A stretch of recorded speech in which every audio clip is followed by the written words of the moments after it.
ఓం విఘ్నేశ్వరాయ నమ. శ్రీ వెంకటేశ్వర స్వామి వారి దివ్యచరిత్ర 49వ అధ్యాయము. భోగ శ్రీనివాసుడు. భోగ శ్రీనివాసుడు తిరుమల ఆలయంలోని శ్రీ వెంకటేశ్వర స్వామి విగ్రహము. ఈ విగ్రహము వెండితో తయారు చేయబడింది. 1 అడుగు ఎత్తులో ఉండే భోగ శ్రీనివాసమూర్తిని వ్యవహారంలో భోగ శ్రీనివాసుడు అంటారు. ఇంకో రకంగా కౌతుక బేరము లేదా పురుష బేరం అంటారు. ప్రతిరోజు భోగ శ్రీనివాసునికి ప్రాతకాలంలో మంత్రోచ్చరణాల మధ్య అభిషేకం జరుగుతుంది. రాత్రిపూట పర్యంకాసనంలో నిద్రబుచ్చుతారు. ఈ దేవాలయంలో ఒక ధనుర్మాసంలో తప్ప మిగతా 11 మాసాలు ఏకాంత సేవ జరుగుతుంది. ఈ సేవలో స్వామివారికి శయన మందిరంలోని వెండితో చేసిన ఉయ్యాలలో ఊపుతూ తాళ్లపాక కవుల పాటలు శ్రావ్యంగా పాడుతుండగా పాలు మొదలైనవి నివేదిస్తూ ఉంటారు. దేవాలయ ప్రాకారపు ఉత్తర కుడ్యం మీద ఉన్న శాసనం ప్రకారము భోగ శ్రీనివాసుని విగ్రహము క్రీస్తు శకము 966 సంవత్సరంలో శక్తివిటంకన్ రాజు భార్య అయిన కాడవన్ పెరుందేవి లేదా సామవై అనే పల్లవరాణి ప్రతిష్ఠించింది. మహారాజు కొప్పాత్ర మహేంద్ర పన్నార్ యొక్క 14వ పరిపాలనా కాలంలో విగ్రహ ప్రతిష్ఠ జరిపిన సందర్భంలో ప్రతిదినము 4 నాళీలను స్వామికి నివేదనకు ఏర్పాటు చేసింది. ఒక నిత్యదీపానికి 2 సంక్రాంతి పుణ్యదినాలలో తిరుమంజనానికి ప్రధాన ఉత్సవం ప్రారంభించటానికి ముందు 2 రోజుల ముందు పురట్టాసి మాసంలో ఉత్సవాన్ని 9 రోజులు జరపటానికి ఏర్పాటు చేసింది. తరువాత ఈ నూతన విగ్రహాన్ని తిరువిలన్ కోయిలలో ప్రతిష్ఠించింది. 47 కలంజుల బంగారు ఆభరణాలను స్వామివారికి బహుకరించింది.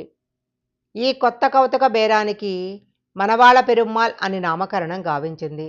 ఈ కౌతుక బేరానికి భూములను దానం చేసింది.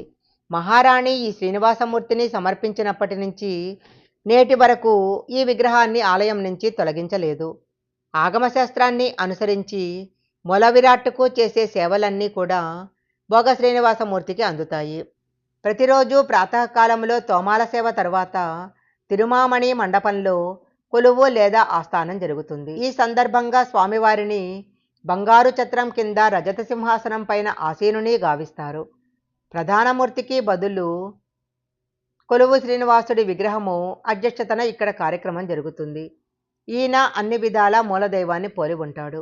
దేవాలయానికి సంబంధించిన అన్ని కార్యక్రమాలు ఆదాయ వివరాలు పర్యవేక్షిస్తుంటాడు. ప్రతిరోజు ఆనాటి తిథి వార నక్షత్రాది వివరాలతో కూడిన పంచాంగ శ్రవణం ఈ మూర్తికి వినిపిస్తారు. అర్చకులకు మాత్రదానంగా ఇచ్చే బియ్యము వారి వంతుకు వచ్చే భాగం ఇక్కడ ఇవ్వబడుతుంది. ఉగ్ర శ్రీనివాసుడు స్వామివారి యొక్క ఆగ్రహ దశను సూచిస్తుంది. మూలబేరం తరువాత ప్రాచీన కాలానికి చెందిన తొలి విగ్రహం ఇదే అయి ఉంటుంది. ఈ విగ్రహాన్నే స్నపన బేరం అని కూడా అంటారు. ఈ విగ్రహము దాదాపు 18 అంగుళాల ఎత్తు కలిగి 7 అంగుళాల ఎత్తుపీఠం మీద నిలవబడి ఉంటుంది. ధ్రువబేరం, కౌతుక బేరం, బలిబేరాలకు భిన్నంగా ఈ విగ్రహం నిలుచుని ఉన్న భంగిమలో శ్రీదేవి భూదేవుల ప్రతిమలతో కలిసి ఉంటుంది. 14వ శతాబ్దానికి ముందు ఉత్సవ విగ్రహంగా ఉపయోగించేవారు. ఒకసారి ఈ విగ్రహం ఊరేగింపుగా వెళ్ళినప్పుడు అగ్ని ప్రమాదం జరగటం వల్ల అప్పటినుంచి ఈ విగ్రహం పైన సూర్యకిరణాలు పడనివ్వరు. ఏడాదికి ఒక్కసారి సూర్యోదయానికి ముందే ఉగ్ర శ్రీనివాసుని అన్ని అలంకారాలతో ఊరేగింపుగా తీసుకెళ్లి గర్భగుడిలోకి తీసుకెళ్ళిపోతారు. ఉత్తాన ఏకాదశి, ముక్కోటి ఏకాదశి, ద్వాదశి ఆరాధనలలో ఈ ఉగ్ర శ్రీనివాసుని ప్రాధాన్యత ఏర్పడుతుంది. ఈయనపై సూర్యకిరణాలు పడకూడదని అలా పడితే ప్రపంచానికి హాని సంభవిస్తుందని పురాణాలలో చెప్పబడింది.